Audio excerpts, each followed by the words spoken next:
तो मध्य प्रदेश में बीजेपी सरकार ने अन्न उत्सव को जोर शोर से मनाया। जगह जगह सरकार के मंत्री और विधायक पहुंचे और अन्न उत्सव का शुभारंभ किया। वहीं खरगापुर बीजेपी विधायक राहुल सिंह लोधी अपने विधानसभा क्षेत्र के भिलोनी गांव पहुंचे। वहां ग्रामीणों ने राशन को लेकर जमकर शिकायतें की और कहा कि राशन मिलता ही नहीं और अगर मिलता है तो तौल में कम निकलता है। इसी को लेकर विधायक राहुल सिंह ने बातचीत की है हमारे संवाददाता हेमंत शर्मा से।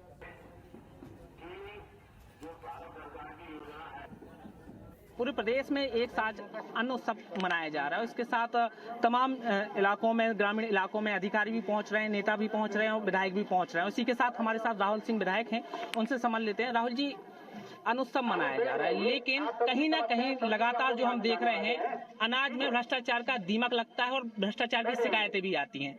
इस योजना के तौर पर निश्चित तौर पर लाभ पहुंचाने की सरकार के प्रयास है, लेकिन इसमें भ्रष्टाचार नजर नहीं आए। इसको लेकर आपके क्या कुछ प्रयास रहेंगे? आपका ध्यान भ्रष्टाचार पे और हमारा ध्यान है कि देश के 5,88,00,000 लोगों को अन्न मिल रहा है और उसमें से हो सकता है 10-15 हजार लोगों को ना मिल पा रहा हो, लेकिन इतने ज्यादा लोगों को अन्न मिल रहा है। प्रधानमंत्री जी घर घर राशन पहुंचाने की व्यवस्था कर रहे हैं।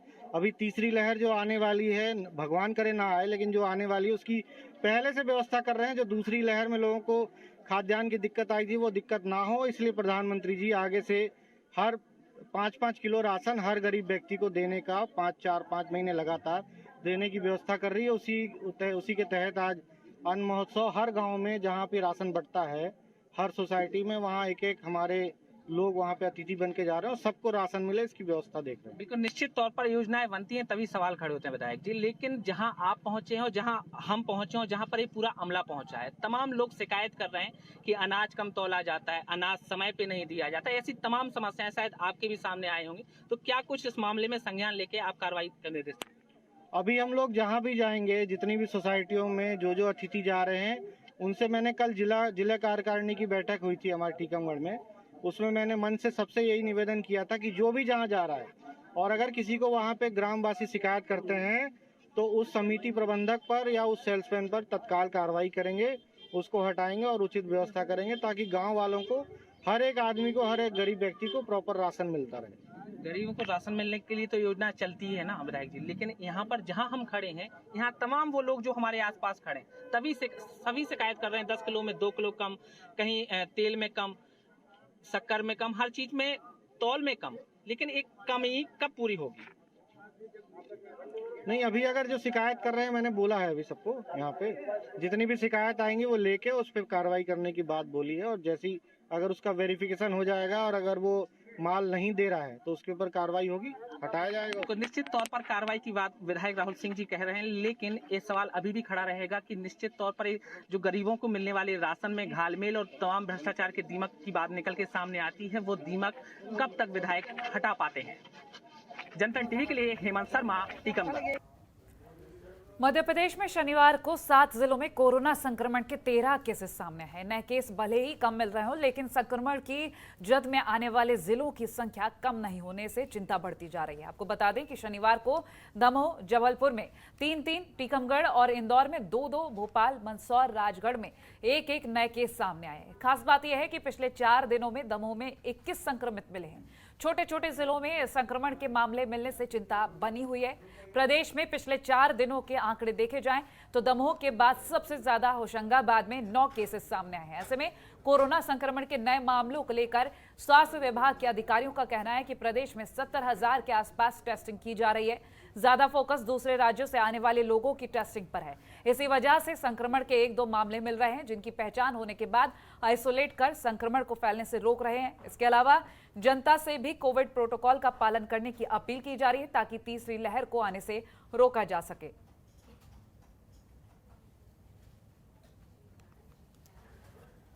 खबर नरसिंहपुर से, जहां पर यूनियन बैंक गोटेगांव के एक खाता धारक अनिल पटेल के बैंक खाते से अचानक ही एफडी सहित 18 लाख गायब हो गए।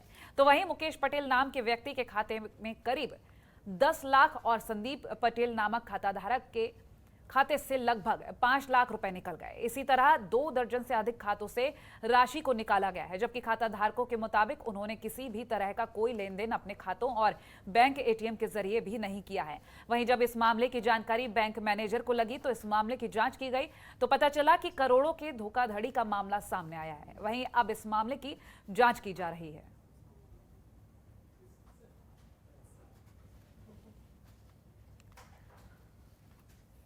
विदिशा के सिरोंज में पिछले दिनों हुई लगातार बारिश से क्षेत्र में बाढ़ के हालात हैं। सैकड़ों की संख्या में लोग बेघर हो चुके हैं। क्षेत्र के कई इलाके में तो लोगों को अपनी जान बचाना भी मुश्किल हो गया है। वहीं सिरोंज तहसील के पंचायत रेनिया में लोग अपनी जान बचाने के लिए 24 घंटे पेड़ पर बैठे रहे। आपको बता दें कि गांव के पास से गुजरी कैथन नदी अपने रौद्र रूप में थी। नदी किनारे रहने वाला एक छोटा सा परिवार बाढ़ में फंस चुका था। इस 6 सदस्य के परिवार को जान बचाने के लिए 24 घंटे 2 मासूम बच्चों के साथ पेड़ पर रात बितानी पड़ी है। स्थानीय वरिष्ठ बीजेपी नेता राजेश बघेल ने इसकी जानकारी क्षेत्रीय विधायक हरि सिंह को दी, जिसके बाद विधायक ने सरकार से तुरंत एयरलिफ्ट की मांग की और 6 अगस्त शाम को एयरलिफ्ट के आदेश जारी कर दिए गए थे। लेकिन मौसम खराब होने के कारण हेलीकॉप्टर आने में देरी हुई। जिला प्रशासन बचाव कार्य में लगातार जुटा रहा। 24 घंटे के बाद रेस्क्यू ऑपरेशन कर पेड़ पर बैठे लोगों को सुरक्षित निकाला गया है। और वहीं ग्वालियर में चलती कार में 2 सगी नाबालिग बहनों के साथ सामूहिक दुष्कर्म का मामला सामने आया है। सामूहिक दुष्कर्म की वारदात को अंजाम देने से पहले 3 बदमाशों ने दोनों नाबालिगों को नशीला पदार्थ खिलाकर कोल्ड ड्रिंक पिलाई, जिसके बाद दोनों नाबालिग के साथ गैंगरेप किया गया। इतना ही नहीं, दोनों नाबालिगों के साथ गैंगरेप करके आरोपियों ने वीडियो भी बनाया और वायरल करने की धमकी देकर चुप रहने के लिए कहा, जिसके बाद पीड़ित बहनों ने इस मामले की जानकारी परिजनों को दी। घटना का पता चलते ही परिजन थाने पहुंचे और मामले की शिकायत की। फिलहाल पुलिस ने माता पिता की शिकायत पर आरोपियों के खिलाफ अपहरण और दुष्कर्म का मामला दर्ज कर उनकी तलाश शुरू कर दी है।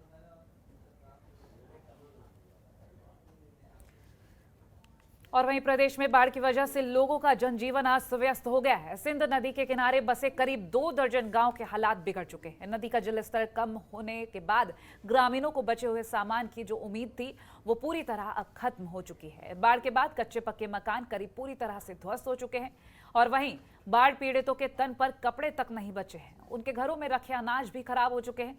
ग्रामीणों का कहना है कि पानी पीने तक को नहीं है। 1 हफ्ते बीत जाने के बाद मूलभूत सुविधाएं भी उपलब्ध नहीं हो पा रही हैं। ग्रामीणों के लिए अब महामारी का भी खतरा बना हुआ है। हालांकि कुछ समाजसेवी और संत समाज की तरफ से क्षेत्र में लगातार भोजन की व्यवस्था की जा रही है, तो वहीं खैरा श्यामपुरा पंचायत के सचिव के द्वारा दूषित भोजन बंटवाने का मामला भी सामने आया है, जिसके वीडियो सोशल मीडिया पर वायरल हो रहे हैं। पुलिस ने भी पंचायत को चेतावनी दी है कि खाना शुद्ध बांटा जाए और वहीं इस मामले में विधायक के संज्ञान में ग्रामीणों के द्वारा पहुंचाया गया, जिस पर विधायक ने कहा कि दोषियों के खिलाफ कार्रवाई की जाएगी। ये बाढ़ आ चुकी है, इसमें हम बहुत दुखी हो चुके हैं मालिक साहब। सब तबाह हो गया हमारे घर में, खाने पीने के बर्तन सर्तन सब बह गए। 2 बकरियां चली गई हमारी और ये बर्तन भांडे जो भी बना के रखे थे हमारे, जिसमें 40-50 हज़ार रुपये का माल था, ये पूरा माल भी हमारा ख़त्म हो चुका है। फूट फाट गए, बह भा गए, नाज अलाज कुछ भी नहीं बचा मालिक साहब। आपके बदन पर कपड़े नहीं है? हमारे बदन पे कपड़े सर हैं ही नहीं है। 6 दिन हो गए सर, कुछ भी नहीं है। 6 दिन हो गए, कपड़े अपड़े कुछ भी नहीं है। ये जो है देखिए, इस सड़क के लिए मैं जब से विधायक बना हूँ उस समय से मैं प्रयासरत हूँ, लेकिन चूंकि आप सब लोग जानते हैं कि 1-1.5 साल से हम कोरोना की महामारी से जूझ रहे हैं, उससे वित्तीय संकट भी उत्पन्न हुआ है, तो अभी वो मंजूर नहीं हो पाई है, लेकिन मुझे लगता है इस बजट में मंजूर हो जाएगी। लेकिन आज एक नई बात इन लोगों ने कही है जो मुझे प्रैक्टिकल भी लगती है, स्वाभाविक भी लगती है, कि इनकी जो ज़मीन है यहाँ की बदले वहाँ रोड के किनारे कोई अगर राजस्व की जगह हो या वन मंडल की कोई जगह हो, वहाँ पर जगह दे दी जाए तो ये हमेशा की परेशानी से इनको मुक्ति मिल जाएगी। और वहीं नरसिंहपुर के करेली और बोहानी रेलवे ट्रैक पर एक अज्ञात महिला का शव मिला है, जिसकी सूचना मिलते ही मौके पर पहुंची पुलिस ने शव को कब्जे में लेकर पोस्टमार्टम के लिए भेज दिया और आगे के मामले की जांच शुरू कर दी है। खबरों के निष्पक्ष विश्लेषण के लिए सब्सक्राइब करें Jantantra TV and press the bell icon. Never miss any update.